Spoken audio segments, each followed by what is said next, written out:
Денеска во просториите на UNDP од страна на градоначалникот на општина Чешиново Облешево Горанчо Крстев и постојаниот представник на UNDP во Македонија господја Нарине Сахајкан, а во присуство на министерот за локална самоуправа Сухел Фазлиу беше потпишан договор за продавање на техничката документација физибилити студија за Банјолошкиот центар во село Бање.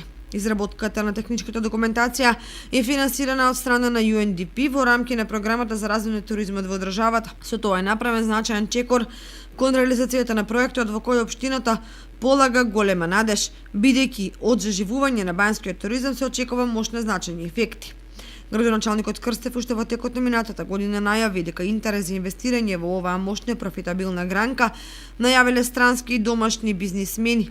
Оптимизмот во Чешиново Облешево е дотолку поголем бидејќи се потпира на банјолошката традиција во селото Бање, кој пред повеќе од 4 децении беше мощен активен центар во крајниот источен дел на државата, како и на лековитите својства на термалната вода.